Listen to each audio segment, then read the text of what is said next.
Au niveau de la fixation des objectifs, du coup, parce qu'une fois que tu as Mmh. recruté ton équipe, il faut les motiver. Voilà, comment ça fonctionne?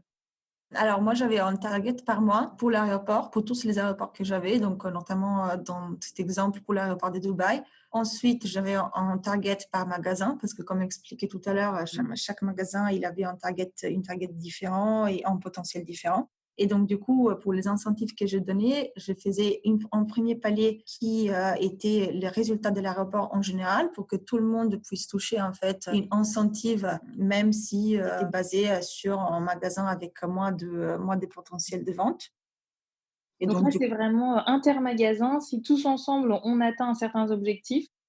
D'accord. Exactement. En fait, c'était un incentive sur le travail d'équipe. Mais c'était aussi nécessaire qu'ils se passent plus volontiers les stocks ou qu'ils s'aident les uns avec les autres. Ah Parce oui. qu'en fait, j'avais découvert à travers l'expérience des autres marques que si on faisait des incentives que pour magasin, après, la facilitation, les partages de stocks ou les partages de l'aide entre les différents magasins, enfin, il n'est pas si évident que ça. Donc, incentive sur le travail d'équipe, c'était nécessaire pour moi. Et ça, c'était les premiers paliers. C'est par mois, ce premier palier, sur le travail d'équipe? Tous les paliers sont par mois. Parce D'accord. qu'en fait, il y a des targets qui sont par an. Et après, il faut splitter par mois, mais c'est juste pour que moi, je puisse les suivre, en Mais eux, fait. ils touchent la prime par mois, en tout cas? Oui, ils touchent OK. la prime par mois. Ah oui, oui. Ça, il faut avoir une prime par mois pour qu'eux, ils puissent être plus structurés et plus motivés, en fait. 2e palier, c'était l'incentive par magasin. Donc du coup, ça vraiment, ça premiait les magasins qui avaient plus de ventes et en fait, c'était plus facile pour les vendeurs, d'être motivés, si, ils avaient un incentive directement lié à leur travail. Donc voilà, c'était un supplément, au incentive de leur travail d'équipe. Pour cet incentive par magasin, c'est combien de paliers? Comment ça fonctionne? J'avais, 3 paliers et à chaque palier, c'était, un pourcentage en plus versus leur target. Donc c'était, 1er palier à 100 en plus du target, 5 en plus du target, en 2e palier à 10. Ça, c'est un exemple et en 3e palier à plus 15. D'accord, et c'est plafonné, du coup? Oui, D'accord. C'est un choix, de plafonner? oui, parce qu'en fait, on a toujours moi, en fait, j'avais, un budget par an. Et je D'accord. pouvais pas aller, plus de ce budget par vente, en fait. Ça serait l'idéal, hein, que ça soit pas plafonné, mais en fait, vu que les ressources sont limitées et sont liées aux Céline, il fallait que ça soit plafonné. Bien sûr, après ça pouvait changer d'une année à l'autre selon les résultats des ventes. D'accord. Et donc à part l'incentive sur le travail d'équipe et l'incentive par magasin, en fait, j'avais un incentif, supplémentaire. Ça, c'était, plutôt, je veux pas dire saisonnier, mais c'était lié au lancement qu'on avait, donc c'était pas tout le temps. Mais, si on avait un lancement particulier, par exemple, ils avaient un incentive, supplémentaire qui était lié à, le nombre de pièces qu'ils vendaient. Donc à partir d'une target de pièces, sur un nouveau lancement, par exemple, à partir de 5 pièces vendues, à partir de la 6e, ils avaient, par exemple 30 € pour chaque pièce vendue. D'accord. Sur une même journée ou, par mois aussi? Aussi, par mois, par exemple. Oui, par exemple, on pouvait le faire pour les premiers mois de lancement ou les, 3 premiers mois de lancement. À un moment, on a arrêté, on changeait de focus parce qu'il fallait dynamiser un peu aussi leur effort et de toute façon, voilà, dans les marques de parfums et cosmétiques, on a plusieurs lancements par année et donc du coup, il faut un peu, donner la chance à tous les lancements. Donc on essayait de varier ce genre d'incentives. Et ça marche bien, du coup, les challenges?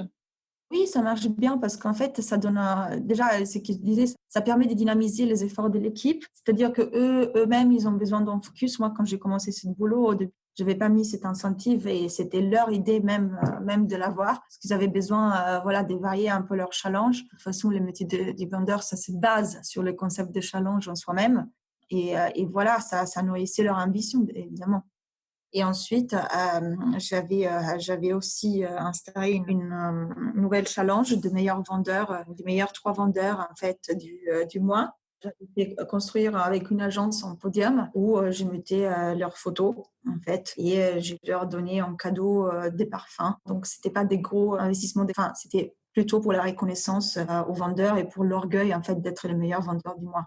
Oui, oui, pour l'ego, les fameux meilleurs vendeurs du mois, et donc ça, ils aimaient bien? C'était pas trop dur pour, ceux qui ne l'étaient pas, par exemple? Oui, ils aimaient bien en fait cette reconnaissance et en fait, c'est vrai qu'au début, on peut tomber dans le piège de donner les meilleurs vendeurs du mois aux vendeurs qui en fait, vendent dans les magasins, dans les meilleurs magasins.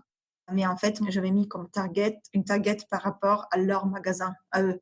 Donc du coup, ça donnait la chance à tout le monde en fait de gagner ces prix-là. Et du coup, ça signifie que tu suis par vendeur le nombre de parfums vendus? Comment est-ce que tu Mmh. faisais pour, faire ça? Je faisais des groupes WhatsApp par aéroport, où, chacun me remontait leurs ventes, journalières. Donc, c'était nécessaire parce que déjà, ça me permettait de voir, que chaque vendeur, il arrivait à vendre. C'est que j'avais pas la possibilité de voir à travers ce qui m'était remonté par l'aéroport en soi. Et en plus, si, jamais j'avais des résultats, remontés par le vendeur qui étaient supérieurs à ce que était remonté par l'aéroport par moi, ça me permettait de voir, plus ou moins qui me disait la vérité, en fait, qui était transparent. Oui, parce que c'est un groupe vraiment où tous les magasins sont dessus. Et chaque vendeur dit ce qu'il a vendu sur du déclaratif. Exactement, et les autres vendeurs peuvent voir ce que son collègue a mis. Ou, il y a transparence, maximale. Et puis c'est vrai que WhatsApp, c'est un moyen hyper direct pour communiquer. Oui, oui, oui, c'est ça.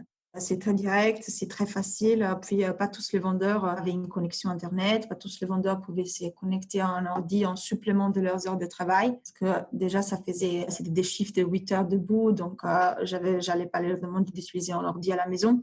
Donc WhatsApp, c'était parfait. Oui, puis la caisse permettait pas d'enregistrer ces différences, par vendeur en plus, donc c'était vraiment le moyen le plus efficace. Oui. OK, Mmh. bah, génial, oui, et pour ensuite communiquer sur les résultats, donc les différents résultats, dont on a parlé tout à l'heure et puis les nouveaux objectifs, comment tu faisais du coup?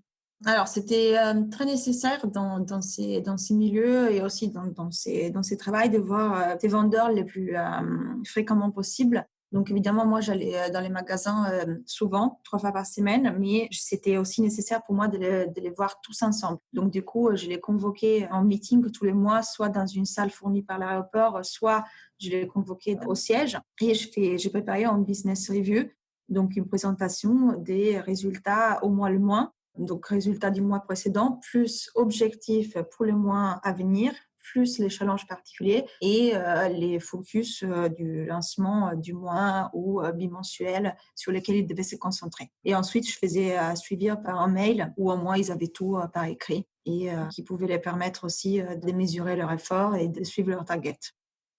Est-ce que ça t'arrivait de valoriser, les meilleurs vendeurs qui avaient le plus réussi les challenges ou autres? Oui, ça me permettait en fait de les mettre en avant. Déjà, ça me permettait d'avoir une brainstorming, donc on partage entre les vendeurs tous ensemble sur comment le mois il s'est passé, on partage d'informations, vraiment une discussion. Je trouve que c'est une très belle expérience avec tout un système d'animation pour les motiver. Merci à toi pour nous avoir partagé ça. C'était un plaisir vraiment. Merci beaucoup. Merci à toi, à bientôt Déa. À bientôt Delphine.